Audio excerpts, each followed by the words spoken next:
Estamos recebendo aqui nos nossos estúdios Joey Vale, ele que é empresário, ex-deputado distrital, esteve na Câmara Legislativa entre os anos de 2011 e 2019, presidiu inclusive a nossa Câmara Distrital e hoje veio bater esse papo conosco.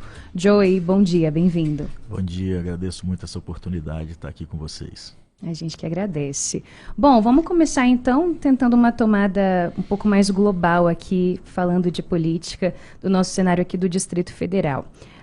Hoje, qual que é a sua avaliação, Joey, do que a gente está vivendo no cenário da política local e como tem sido, sob o seu olhar aí, o segundo mandato do governador Ibanez Rocha?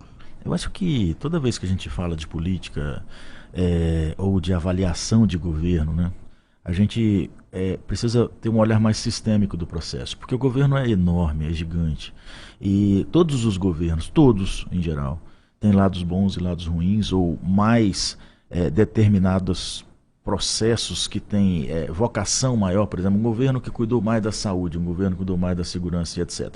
Porque, em geral, não existe planejamento de longo prazo. Porque o modelo de democracia representativa que vivemos, nesse soluço mandatário, quer dizer, 4 em 4 anos muda tudo, acaba não permitindo isso. Quem daria conta e tem que ter essa condição de manter seria o servidor público que continua, é aquele que continua, que tem uma carreira e fica. O problema é que, como nós não temos uma perspectiva de longo prazo, o próprio servidor público, no modelo de defesa própria, e não é culpa de forma alguma do servidor público, ele começa a se autopreservar em função de manutenção da sua vida pessoal, privada, da insegurança dessa mudança de 4 em 4 anos. Então nós vivemos um sistema, e não são as pessoas, porque normalmente a gente tenta culpar alguém. De quem é a culpa? A culpa de fulano. Não tem culpado, a culpa é o sistema. O sistema nos leva a essas rupturas de gestão, que eu falo que é a mesma coisa que rasgar a nota de 200, né? Porque é rasgar dinheiro público, então as obras não têm continuidade. O projeto que começou lá, vou dar um exemplo que eu me lembro, lá no Arruda, foi descontinuado. O projeto que começou no Agnello foi descontinuado, que começou no Rodrigo foi descontinuado. E certamente o projeto que começou, porque 4 anos na gestão pública não dá tempo de você começar e terminar um projeto de longo prazo que muda a vida das pessoas. Vou dar um exemplo. É um ano para arrumar a casa. É um ano para arrumar a casa, depois vem, né? Então vou falar, Saída Norte, Túnel de Taguatinga, só para falar de obra, né? Tá. Túnel de Taguatinga, todos esses foram projetos que viraram 2, 3 governos para terminar. Aí o governador que termina vai lá e bota a placa, né? Tudo bem, eu acho que é esse, porque uma vez eu falei com o governador Ibanez, governador, governar é uma corrida de revezamento de 100 metros. O senhor recebe um bastão e vai passar um bastão lá para frente. Então, esse receber e passar significa o seguinte: eu tenho que fazer o mais rápido e da melhor maneira possível para eu fazer a minha parte e entregar da melhor maneira possível. Então, eu acho que assim, o governador Ibanez tem tido postura, né, de governador, no meu entendimento, né? Acho que ele consegue ser a pessoa que leva o governo, né? Então, eu falo que líder é aquele que é seguido, né? E os secretários seguem, né, obedecem, fazem e tem prazo para fazer as coisas. Isso é uma coisa muito importante, né? Essa determinação é importante. Eu acho que ele sofre, como todos os governos sofrem, de um segundo mandato que precisa fazer um tanto de acordo e precisa trazer as pessoas desse novo acordo, mesmo sendo um mesmo governo, para ocupar espaços, né? E como eu falei para vocês, da continuidade de gestão que não existe efetivamente, o secretário novo chega e muda tudo. E muda tudo, absolutamente tudo, né? Os programas que existiam passam a não existir mais, mesmo no mesmo governo. Vejam, eu tenho um mesmo governo, fez um segundo mandato, para isso precisou alianças para poder... Okay. E nessas alianças se negociou espaços, que é assim mais ou menos que a democracia representativa funciona. A gente está vendo o governo federal acontecendo nisso, né? Exato. Então, nessa nova negociação, como não se tem planejamento de longo prazo, nem de médio prazo, o novo gestor que chega para tomar conta da pasta que foi negociada na nova negociação muda tudo. Então há uma ruptura enorme. Vou dar um exemplo: agricultura. A agricultura aqui do Distrito Federal, né, vinha um modelo Chegou novos gestores e aqui eu não quero culpar pessoas. Eu estou falando de problema sistêmico. Por isso que não muda nunca. A gente está sempre reclamando. Nossa, renovou a Câmara 50%. Não mudou nada. Né? Então nós precisamos, e é claro que isso leva tempo, porque se chama educação. Educação não se faz no dia, mas precisa ser contínuo, todos os dias. Daí a importância da imprensa, o tempo inteiro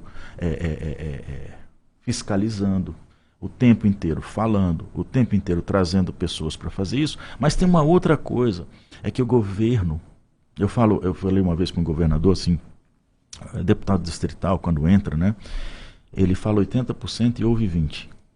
Tinha que ser o contrário. Deputado federal fala 50% e ouve 50%. Senador ouve 70% e fala 30%. Governador tinha que falar 5 e ouvir 95, e é o contrário, porque governador é o topo da brincadeira, ele quer só falar, ele só fala, né? Acha que todas as opiniões dele são bonitas, porque todo mundo fala que ele é bonito, e ele esquece de ouvir. Isso eu chamo de mal do Buriti. Porque o cara, quando entra lá, ele tem todos os processos, tá? Quando ele entra lá, parece que cria uma áurea de onipresente, de onipotente, e as pessoas falam que ele é, e às vezes ele acaba acreditando, e aí a perdição é geral. Joey, você cita uma expressão muito interessante, soluço mandatário, né? Uma coisa que representa bem esses nossos mandatos aí velozes. Aqui em Brasília, especificamente, Joey, a gente estava vindo aí antes do Ibanez um histórico de não reeleição de governadores, né? Agnello não conseguiu se reeleger, Hollenberg não conseguiu se reeleger. Antes disso a gente teve toda a confusão com o Arruda, com a prisão, Caixa de Pandora, 3 governadores, mandato tampão, aquela confusão toda.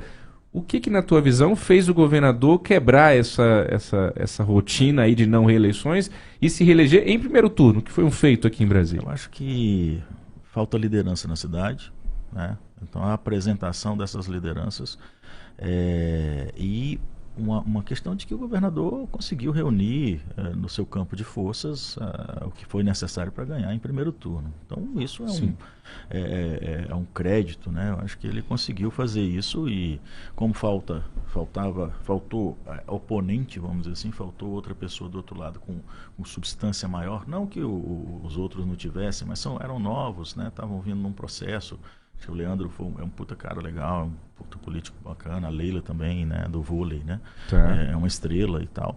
Mas, no meu entendimento, faltava densidade, para quem estava do outro lado na concorrência. As comparações com Roriz e Arruda, com o governo do Ibanez, como é que o senhor vê isso? É uma característica de obra, né? Você está vendo muitas obras, e Brasília criou uma tradição de que o governador precisa ser um mestre de obras. O Roriz trouxe isso, né? Você vê, quando o Arruda entrou, ele também deu muita importância, 2.000 obras, não sei o quê, e a mídia falando isso, e as pessoas veem, né? Quem está passando lá pelo túnel de Taguatinga, que não tinha, está vendo lá no Jardim Botânico um viaduto sendo feito, porque passa isso no dia a dia, que é o dia a dia da classe média, é o dia a dia das pessoas que vivem, ou do pessoal que usa transporte público. Então isso é uma coisa que pega ele no dia a dia. O que é o problema disso? É que isso é uma coisa de prefeito, e Brasília é um prefeitão, o governador, né? Então, a visão sistêmica do processo de políticas de longo prazo para melhorar efetivamente a qualidade de vida das pessoas, ela cai por terra. Uma pelo soluço mandatário, que é 4 anos e muda tudo, mesmo no mesmo governo. Veja bem, essa coisa da reeleição é um negócio terrível, maluco, né? Porque o camarada entra já pensando na reeleição, e o primeiro governo é só de tentativa, e ele não faz ruptura nenhuma. E quem governa cria rupturas. Por isso, quando você governa com vontade de fazer tal, a ruptura acontece, e você tem um perigo de não ser reeleito, porque você precisa efetivamente mudar algumas coisas, e essas mudanças causam fissuras, e na política essas fissuras, quando não bem tratadas, ou quando o grupo não está coeso, e isso em 98% dos casos da democracia representativa, com essa pluralidade enorme de partidos, acontece, e por isso a gente vê todo esse processo de descontinuidade. No meu entendimento, claro, isso é uma coisa que a gente tem estudado, tem visto, tem participado, e a gente fica muito triste, porque os programas eles não se efetivam. Então se eu pensar no planejar, né, que a gente chama de PDCA, planejar, fazer, revisitar e tomar ação corretiva, isso não existe. A gente planeja e não executa. Quando planeja e executa num governo que é curto, eu não tenho ação corretiva nenhuma e vou para o palanque mostrar. Então, obra é bom porque você inaugura. Agora, eu falava muito isso para um dos governadores para trás, falando, não, legal, você vai botar 2 bilhões, 4 bilhões, 18 bilhões em obra. E essas obras têm uma vida útil. Então entra uma depreciação, que eu vou gastar com pintura, eu vou gastar com... Então eu pego um orçamento, invisto 20 bilhões durante 4 anos, no outro governo já começa a gastar. Esses 20 bilhões já me geram um custo que tem que ser orçamentado, tem que botar no orçamento. Como não tem visão de longo prazo, não bota no orçamento. Então eu vou aumentando o passivo e o governador que vier que se lasque. Aquele que pegue a bucha, né, Joey? Né? Então essa é a lógica que eu vejo, porque não tem a passagem do bastão, sabe? Não tem essa... E quando há uma ruptura na política, então aí pior ainda. Às vezes tem governador que... nem o governador, às vezes o secretário que não deixa nem informação na secretaria para os próximos secretários. Começa do zero mesmo. 8h47, Ariane. É isso, a gente está entrevistando ao vivo aqui nos nossos estúdios Joey Vale. Você está sintonizado em 97,5 FM. Joey, queria perguntar sobre o Fundo Constitucional. A gente tem visto uma grande discussão, uma espécie de queda de braço mesmo, quando o assunto é o fundo, por conta aí do texto do novo marco fiscal. A gente recebeu aqui recentemente o relator na Câmara, o deputado Cláudio Cajado, que diz que pretende aí manter o novo cálculo do fundo no texto, diz que não vai haver prejuízo para o governo do DF. Por outro lado, tem o governo do DF dizendo que nos próximos 10 anos o prejuízo com essa nova fórmula de calcular o fundo vai ser de 87 bi e que haverá prejuízos na saúde, na educação, sobretudo na segurança, na abertura de novos concursos. Como que você vê toda essa situação? Qual é o discurso que faz mais sentido? Porque eu acho que muitas vezes o ouvinte, o morador do DF, não sabe se situar, porque ele ouve um discurso completamente diferente do outro e não sabe de fato o que vai acontecer caso o texto passe da forma como está. Perfeito. Primeiro quando foi criado o fundo, qual era o objetivo dele? Qual era o objetivo efetivo do fundo, né? Então eu acho que o fundo se transformou numa peça que de um benefício, né? Foi maltratado, mal versado, mal planejado no começo, e agora a gente tem um problema muito sério, né? E é claro que quando o fundo vai ser questionado, todos os governos, porque eu vou ter gente que fala, por que Brasília tem e eu não tenho? Por que é desse tamanho e eu não tenho? Por quê? Por quê? Né?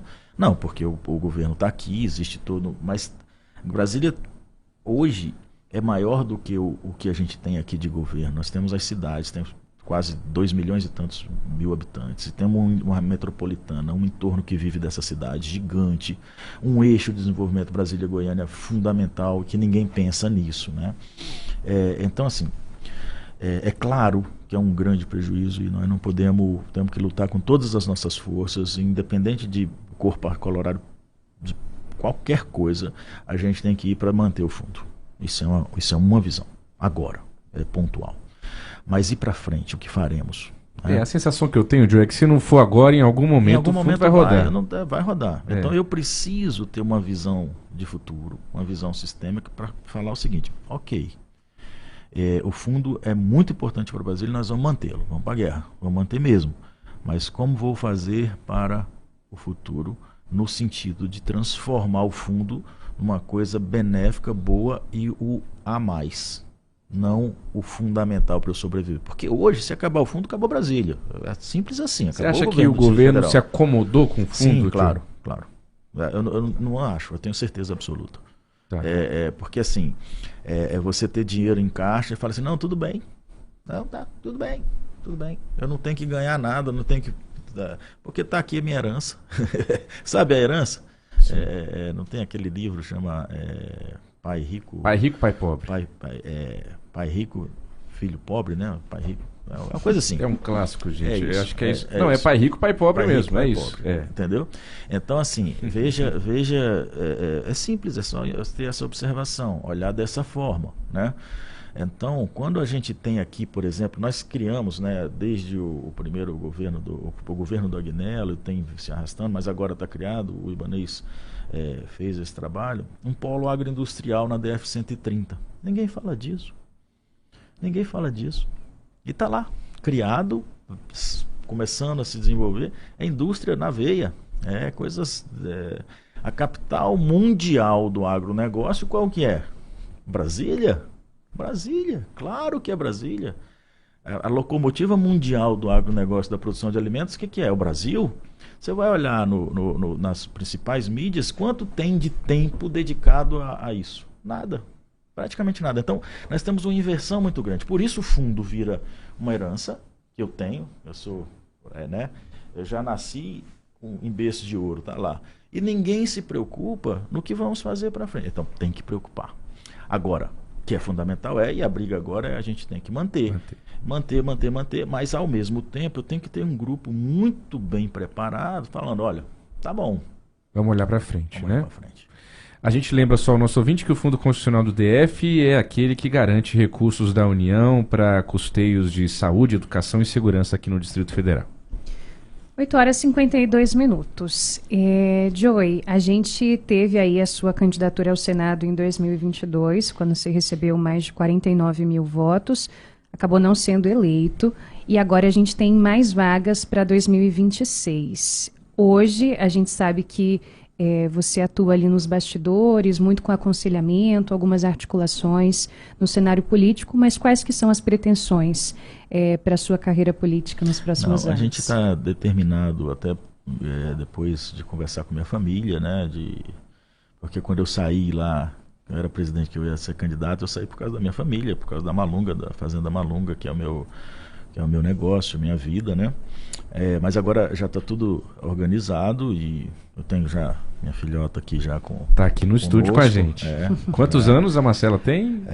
Mariana, perdão. 24. 24. Já está ajudando a gente, está formada, então eu já tenho a liberação, a carta branca da família para voltar de forma vocacionada. Agora, o que efetivamente, é lógico que depende da questão do partido, das alianças e todo o processo, mas o certo é que nós estamos determinados a voltar para a próxima eleição. É que eu fiz quando eu me candidatei, dando apoio à candidatura da Leila no PDT, né, o presidente Lupe, todo o processo, né, de trabalho. O Ciro tinha uma candidatura, a gente precisava dar esse apoio para ele, e a gente voltou para fazer esse trabalho numa estratégia que deu no que deu, né? Então, assim, e a gente achou muito bom. Eu fiquei muito feliz com todo o processo. Acho que eleição, campanha são coisas para que a gente tem que traçar a estratégia e executar a estratégia e depois repensar o que aconteceu, por que deu errado ou por que deu certo e aprender com isso, né? Então a gente está com vontade, devemos voltar para o cenário político para uma nova candidatura. Joey, a Câmara Legislativa tem o papel de fiscalizar. Você falava da importância da imprensa aí, né, nesse papel de fiscalização, mas a Câmara Legislativa também tem isso no seu DNA. O senhor acha hoje que a Câmara Legislativa tem cumprido esse papel? E mais do que isso, os brasilienses têm noção do que realmente, para que serve a Câmara Legislativa? Zero. A noção é muito pequena. Eu tive a oportunidade de criar uma comissão permanente na Câmara, que é uma comissão de fiscalização, né? Não no intuito de fiscalizar pessoas, porque tem muito isso, né?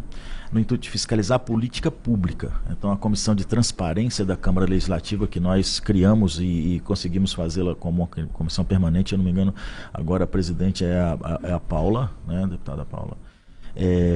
Ela tem uma função impressionante. Então a ideia era levar todo mês, no máximo 90 dias, o governador apresentar o plano de governo. Porque é brincadeira plano de governo, né? Mostra para a população nos programas, depois rasga, joga fora e faz, né? E isso não pode acontecer. Isso é um compromisso com a comunidade, com a cidade. Então a Câmara, a partir da Comissão de Transparência, pede isso para o governador e elege algumas secretarias, alguns orçamentos importantes, para que mensalmente o secretário vá à Câmara e relate o que está acontecendo e vai se acompanhando com o tempo, né? Vai se acompanhando, vendo isso, porque eu acho que a fiscalização não é fiscalização para pegar problema de corrupção, é fiscalização para saber, legal, você fez esse plano, nós queremos sair de tantas pessoas, da opinião pública de 0 a 10, de 1 em relação à saúde pública para 5. Então eu vou fazer esse projeto, tá? Eu vou fiscalizar o projeto. Quanto custa para fazer o projeto? Como é que está? Então, quando nós estávamos na Câmara, o nosso mandato fazia um relatório, né? Quantos bilhões nós fiscalizamos? Né? Então a gente tinha isso tudo montado, está lá. Eu inclusive mandei para muitos deputados esse plano, tudo escrito, descrito, manualizado. A gente manualizou um mandato, né? Como fazer um bom mandato, quais os indicadores que a gente tinha utilizado, até chegar em ISO 9000, né? De qualidade de administração. Então a Câmara tem esse papel, mas infelizmente nós também temos um apelo muito grande pela proximidade de virarmos vereadores. Né, o deputado distrital e vereador ao mesmo tempo, que é aquele camarada que é do bairro, que ouve todo dia que o asfalto está com um buraco e não sei o que, Paraná. Então esse apelo que nós deveríamos ser 50-50, vamos dizer assim, né, 50%, 50%, porque nós temos o papel também numa Câmara distrital, não é uma Assembleia Legislativa, né, a gente passa a ser 90% vereador e 10% deputado. Então você não tem um processo de políticas que vão avançando com o tempo e a gente tem uma energia muito gasta no contato direto com a população pelo apelo da reeleição. Sim. Pelo apelo da reeleição. Né? Que é sistêmico esse processo. Eu não estou aqui culpando pessoas nem nada, estou dizendo, é sistêmico. Por isso a opinião da população é essa. Mas ao mesmo tempo a própria população ela demanda isso. Né? Demanda isso dos deputados. Eu brinco com as pessoas, falando com as pessoas, falo, deixa eu falar uma coisa para vocês. Tá? Todo mundo fala, mas aqui quem está nessa Câmara não tem ninguém que foi nomeado, foram todos eleitos. Então, representa uma parcela da população, efetivamente. As pessoas brincavam comigo, não, porque ele comprou voto. Eu falei assim, alguém vendeu. Se ele comprou, alguém vendeu. Então há uma questão popular da democracia muito clara nesse processo. O que nós precisamos é educação, e a Câmara do Distrito Federal efetivamente tem uma comissão de transparência que faz fiscalização para além dos mandatos, porque se você olhar, legislar e fiscalizar são duas coisas fundamentais. E a gente fica muito no representar. Então, legislar, fiscalizar e representar, esse tripé que faz a questão da democracia representativa e do representante, né? A gente gasta 80% do tempo representando, às vezes 80% legislando, mas fiscalizando é de 10 para baixo. E a gente deveria gastar, na realidade, porque a legislação tem para valer. Eu fiz uma compilação de leis, por exemplo, uma vez, um manual de compilação de leis. Tem leis para tudo aqui no Distrito Federal. Mas há uma necessidade grande, muitas vezes, dos deputados criarem suas leis, né, para até tem uma lei aqui e tal, vê de outro estado, traz para cá e tal. Tudo bem, é papel, é importante. Mas às vezes a gente cria a lei e não fiscaliza. Eu, por exemplo, tenho uma coisa que o executivo é difícil, porque nós criamos uma lei que é a Política Distrital de Mudanças Climáticas. Extremamente importante, feita com a participação com N reuniões com a comunidade, né? Ela foi aprovada. Depois ela foi sancionada.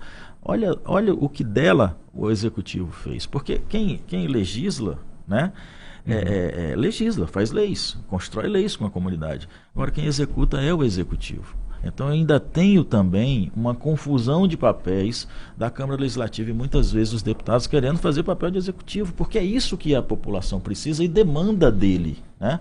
Então isso é uma coisa ruim. Mas acontece, não estou falando aqui E também, volto a dizer, eu aprendi uma coisa.